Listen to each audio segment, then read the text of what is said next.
माझ्या शर्टाची घडी विस्कटणारा अजून जन्माला आला नाही. हाणायचं लांब राहू दे. आमदार कोरेंनी पण ह्याची कुवत ओळखून ह्याला अर्ध्या तालुक्याचाच अध्यक्ष ठेवलाय, तो अर्धवटांनी. आणि एवढंच सांगतो, वेळ जाऊ द्या, काळ जाऊ द्या, ज्या दिवशी ती वेळ आणि काळ येईल ना, मी ह्या प्रेसच्या माध्यमातून सांगतो, ज्या दिवशी टप्प्यात चेंडू येईल ना, तो चेंडू नुसता बाउंड्रीच्या बाहेर जाणार नाही, ग्राउंडच्या बाहेर तो चेंडू जाणार. हे महेंद्र देसाईचं चॅनल. पत्रकार परिषद मी बघितली. ती पत्रकार परिषद होती का बोरीचा बार भरवलेला आणि नंतर कॉमेडी शो ठेवलेला? मायनी मेडिकल कॉलेजचा जो मुद्दा गाजतोय पुराव्यानिशी, त्याला एक बगल देण्यासाठी अनिल देसाईंना कुटुंबाला टार्गेट करून ही पिलावळ आमच्यावर बोलते. माई जुन्या जाणत्या लोकांनी मला काही मार्गदर्शन केलं का, की तुम्ही चिखलात दगड मारत बसू नका. आपला फोकस आणि आपलं टार्गेट हे परिवर्तन आहे ह्या मान तालुक्यात, आणि त्याच्यावरती आपण लक्ष देऊ. काल दैवडी सर्किट हाऊस येथे एक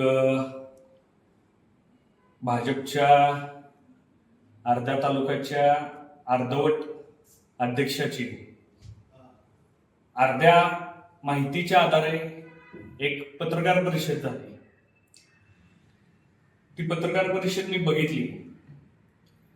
ती पत्रकार परिषद होती का बोरीचा बार भरवलेला आणि नंतर कॉमेडी शो ठेवलेला?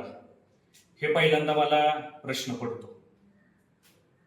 आता मला एक सांगायचं आहे आपल्याला या माध्यमातून, की पहिल्यांदा तो माणूस बोलला, काय नाव त्याचं मला लक्षात नाही, शेनवडीचा अंडीवाला, की हा ताडी पिऊन आलाय, नशापान करून आलाय.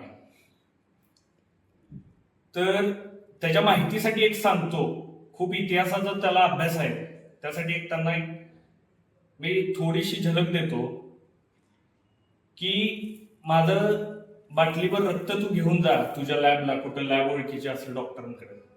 नशापान आणि ताडी पिणारे आम्ही नाही, अख्ख्या जिल्ह्याला माहिती. त्यामुळं काहीतरी बरडायचं म्हणून उगाच कुणाला तर खुश करायला तू बरडू नकोस. दुसरी गोष्ट, त्यानं एका मुद्दा मांडला, अर्ध्या तालुक्याचा अर्धवट माणसाने एक मुद्दा मांडला, की काहीतरी म्हणजे एक विषय त्यानं छेडला, की आमच्या घरातल्या महिलांबद्दल तो बोलला, की बिदालमध्ये तुमच्या त्यांना दिलं होतं, त्यानंतर काय काय काय काय ते बोलला. बाकी सगळं जाऊ दे, त्याचं उत्तर तुला मी कृतीतून देतो. इथं जे समोर पत्रकार बांधव बसलेत, हे काल तुझ्या प्रेस कॉन्फरन्सलाही होते, माझ्याही प्रेस कॉन्फरन्सला आहे. तर ह्या माध्यमातून मी तुला आता जाहीर आव्हान देतो, ह्या प्रेस कॉन्फरन्स मधले जेवढे पत्रकार आहेत आणि तुझ्या हे सगळे एकच आहेत, ह्यांना सगळ्यांना घेऊन तुला उद्या साताऱ्याला यायचं मी निमंत्रण देतो. चहापानाची जबाबदारी ही माझी. माझी आत्या कुठल्या ऐश्वर्यात राहती, माझ्या आत्याचा मुलगा काय करतो, माझ्या आत्याची बिदालमध्ये किती जमीन आहे, ती कुणाच्या नावावर आहे, कुणाच्या नावावर घर आहे, हे सगळं तुला मी कृतीतून उद्या ह्या अंडीवाल्याला मी सांगतो. त्यामुळे उगाच बाष्कळ कुणाला तर खुश करायसाठी आणि जनतेमध्ये काहीतरी विषय डायव्हर्ट करायसाठी काहीतरी वैयक्तिक घाणेरडी टीका करायची सुरुवात शिवाजी शिंदेंनी केली. 3 तारखेला त्यांनी एक प्रेस कॉन्फरन्स दिली, त्याच्या आधी आमच्याकडून कुणीही त्यांच्याबद्दल बोललेलं नव्हतं. त्या प्रेसमध्ये त्यांनी आमचे नेते अनिल भाऊ देसाई यांना टार्गेट केलं. आता का टार्गेट केलं हे आपल्याला माहिती, कारण ह्या अंडीवाल्याच्या नेत्याच्या पायाखालची वाळू सरकली. अनिल देसाईंचा वाढता जनसंपर्क, अनिल देसाईंच्या मागे जमा होणारी गर्दी, अनिल देसाईंच्या मार्फत ह्या मान तालुक्यात आता एक बदलाचं वारं, परिवर्तनाचं वारं वाहू लागलं. त्यामुळे ह्यांच्या पायाखालची वाळू सरकली. त्यामुळे एक विषयाला डायव्हर्ट करायचं, काहीतरी विषय वेगळा काढायचा. मायनी मेडिकल कॉलेजचा जो मुद्दा गाजतोय पुराव्यानिशी, त्याला एक बगल देण्यासाठी अनिल देसाईंना कुटुंबाला टार्गेट करून ही पिलावळ आमच्यावर बोलती. तर त्याला मला एक सांगायचंय, अरे बाबा, तुला जे पुरावे पाहिजेत, जे काय पाहिजे ते सगळं द्यायला मी तयार आहे. तू म्हणलास ना, तुला मी उद्या भेटीचं निमंत्रण देतो, माझ्या आत्या कशात राहतीये, कुठल्या सुखात राहतीये, काय कशात राहतीये, तिचा मुलगा कुठे आहे, तू बोललास ना, हे सगळं ह्याला सगळं उद्या उत्तर देतो मी. तू ये सगळे पत्रकार घेऊन. आता त्याच्यानंतर अजून एक गोष्ट बोलायची की तू कुटुंबात महिलांवरती गेलायस म्हणून बोलतो. तुझ्यावरती जे आम्ही 4 तारखेला उत्तर दिलं तर हे तुझ्यावरती आणि तुझ्या भावावरती दिलं, कारण तुम्ही दोघं राजकारणात आहे. माझ्या कुटुंबातून मी आणि अनिल भाऊ देसाई हे राजकारण समाजकारण करतो. तर मला तुला एक सांगायचंय की बाबा तू आता महिलांमध्ये गेलायसच. तर शिवाजीराव काल तुम्ही डायलॉग मारला की जिनके घर शीशे के होते वो दुसरे के घरों पे कुछ तो पत्थर बित्तर काय तर म्हणलं तुम्ही, फेका नाही करते. आपल्याबद्दल, आपल्या कुटुंबाबद्दल, आपल्या घरातल्याबद्दल मलाही काही गोष्टी माहिती आहेत, मलाही काही इनपुट्स मिळतात, माझीही काही लोक आहेत. आपण तालुक्याचं राजकारण खूप वर्ष करताय, जिल्ह्यात भल्या भल्यांना अंगावर घेतलंय, असं आपण काहीतरी बोलला का? कुणाला अंगावर घेतलंय काय ते मी बघायला नव्हतो किंवा मी ते बघितलं नाही. आता महेंद्र देसाईला तुम्ही अंगावर घेतले तर आता एकदा महेंद्र देसाईला पण तुम्ही आजमावून बघा.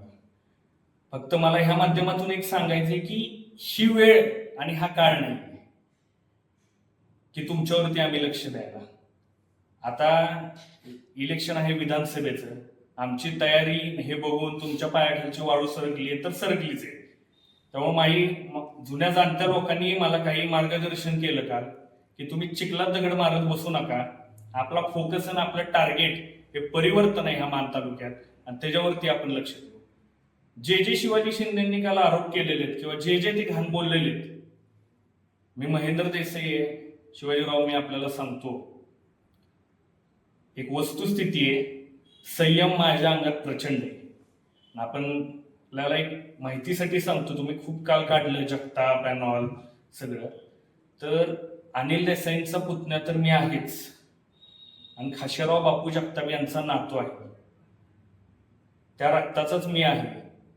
तर आपल्याला एक सांगतो, प्रचंड संयम माझ्याकडे आहे, कितीही थांबायची माझी तयारी आहे. पण काल जे आपण बोललाय हे 100% मी माझ्या लक्षात ठेवणार.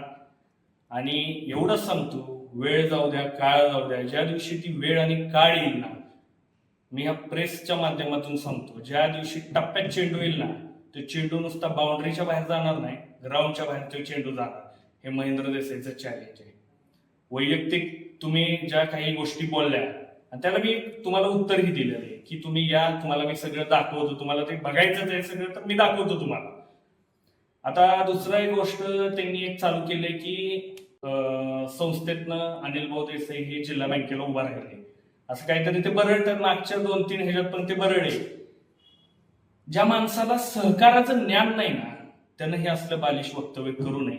कारण आमदार गोरेंनी पण हे जी कुवत ओळखून ह्याला अर्ध्या तालुक्याचाच अध्यक्ष ठेवलाय, किंवा अर्धवट आहे म्हणून.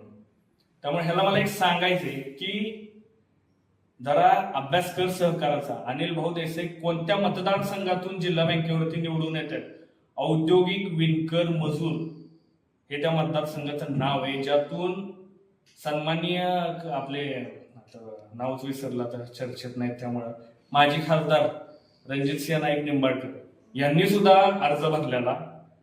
यांचे नेते आमदार जयकुमार गोरेंनी सुद्धा त्या मतदारसंघातून ठराव केलेला. त्यामुळे शिवाजीराव पत्रकार परिषद घेताना पुराव्यानिशी काहीतरी तथ्य असावेत म्हणून घ्या. उगाच लोकांचं एंटरटेनमेंट करायचं आणि विषय भरकट व्हायचा आहे, त्यासाठी पत्रकार परिषद घेऊ नका. आता अजून एक मुद्दा ते बोलले की देशमुखांच्या कुठल्या तरी कार्यकर्त्यानं हाणलं म्हणून तुम्ही जयकुमार गोरेंच्या घरी जाऊन लपला. तर हे जबाबदारीनं वक्तव्य जर तुम्ही केलंय तर आज ह्या जबाबदारीनं मी आपल्याला एक सांगू इच्छितो शिवाजी, की माझ्या शर्टाची घडी विस्कटणारा अजून जन्माला आला नाही, हाणायचं लांब राहू दे. आणि तू एवढंच जर सांगतोय तर आमदार जयकुमार गोरेंनी ऑफिशियल स्टेटमेंट द्यावं की ह्यांच्या घरी मी कधी आलेलो. तर माझ्या माहितीप्रमाणे तालुक्याचे ते आमदार आहेत, लोकप्रतिनिधी आहेत, त्यांच्या घराच्या बाहेर सगळे सीसीटीव्ही कॅमेरे आहेत, गेटवरती सीसीटीव्ही कॅमेरे आहेत, बॅकअप असतो, लोकप्रतिनिधी. शिवाजी शिंदेंनी हे फक्त सिद्ध करून दाखवावं ना. आमदार जयकुमार गोरेंशी माझी वैयक्तिक ओळख आहे, त्यांना एक माहित असेल की बाबा महेंद्र देसाई एक असेल नसेल मला माहित नाही, एक लोकप्रतिनिधी म्हणून ते मला माहिती आहेत, ह्या तालुक्याचे 3 टर्म लोकप्रतिनिधी, त्यांनी सिद्ध करून दाखवावं. त्यामुळे शिवाजी शिंदेनी कपडे काढायची भाषाने उसना अवसाना आणि उगाच भरकड्या फुगवून त्यांनी बोलू नये. मी तुम्हाला त्या भाषेत उत्तर द्यायला मला वेळ लागणार नाही, पण मला आता माझी संस्कृती हे जपायचे. आणि जर का तुम्हाला खाली उतरायचं असेल तर तीही माझी तयारी आहे. तर तुम्हाला मी एवढंच ह्या माध्यमातून सांगतो की शिवाजीराव शिंदे आपल्या जिभेला लगाम घाला. आणि जरी नसाल तुम्ही लगाम घालणार तर आता गोष्टी तुम्हाला ओपनच करायच्या आहेत ना, घरापर्यंतच यायचंय ना, सगळ्या खोराड्यातच घुसायचंय ना, तर आता ती तयारी मीही ठेवली. म्हणजे कसं आहे, कुस्तीच्या मैदानात उतरताना कोण शर्ट पॅन्ट घालून उतरत नाही, अंगावरचे कपडे काढून लंगोट बांधूनच उतरतो. हा महेंद्र देसाई आता राजकारणात आलाय ना, तर लंगोट बांधूनच आलाय. त्यामुळे शिवाजीराव बोलताना जपून बोला. आणि आपली काळी कृत्य, आपले कुटुंबातले वादविवाद, आपले चौकात घडलेल्या घडामोडी ह्या जशा तुम्ही आमच्या घरातल्या महिलांपर्यंत आला ना, आता मला त्या गोष्टीत जायला लावू नका. जाणार नाही, आता जाणार नाही, कारण त्या माई माऊलीला बोलायची माझी संस्कृती नाही कोणत्याच. पण ज्या आमच्या माई माऊलीवर आपण बोललाय ना, त्या माय माऊलीचं ऐश्वर्य जर तुम्हाला बघायची इच्छा आहे ना, तर मी 100% माझी पत्रकार बांधवांना विनंती आहे की आपण त्यांना घेऊन 100% साताराला यावं. त्या साताऱ्यात राहतात, त्यांचा मुलगा काय करतो हेही सगळं दाखवतो. फक्त जाता जाता एवढे झलक देतो, एक सांगतो की आपण बोलला कुणाचे कपडे कधी फाटलेत, इतिहास आम्हाला माहिती आहे. तर जास्त काही बोलत नाही आपल्याला, मी एवढंच सांगतो. तुम्हाला इतिहास काही माहित असेल नसेल मला माहित नाही, तर तुम्ही इतिहास लिहा, रंगवा. मला वर्तमान काय चालू आहे ते सगळं माहिती आहे. एवढंच लक्षात ठेवा शिवाजीराव शिंदे. हा माझा तुम्हाला एक लहान वयानं असून सल्ला आहे, कारण आपल्या बोलण्यातनं मी तुम्ही म्हटला महेंद्र देसाईच्या वया एवढं माझं राजकारण आहे, ते तुमच्या बालिश बुद्धीतनं आणि तुमची बेताल वक्तव्य जी चाललेली ना, त्यातून ते दिसत होतं की कुणाचं वय नक्की लहान आहे, कुणाचा मेंदू छोटा पडतोय, कुणाचा अर्थ आहे. त्यामुळे जयकुमार गोरेंनी पण ज्या प्रकारे अर्ध्या तालुक्याच्या पदावर त्यांना ठेवलं, मी जयकुमार गोरेंचं खरंच मनापासून आभार मानतो की त्यांनी त्यांची परिपक्वता ओळखली. एवढंच बोलतो. आणि पुन्हा एकदा मी शिवाजीराव शिंदेंना एवढंच जाहीर चॅलेंज देतो की वेगवेगळ्या मुद्द्याला बगल न देता आपण वस्तुस्थितीवरती बोलूया. आणि परत आमच्या घरातल्या महिलांवरती असेल किंवा कोणावरती वैयक्तिक टीका करताना त्यानंतर पुढची जी टीका असेल त्यातून त्याला सगळं उत्तर भेटेल. एवढंच मी बोलतो आणि थांबतो. आवाज माणदेशाचा, माणदेशातील प्रत्येकाचा. माणदेश प्राईम सबस्क्राईब करा आणि अपडेट रहा. नवीन व्हिडिओच्या नोटिफिकेशनसाठी बेल आयकॉनचं बटन दाबा. धन्यवाद.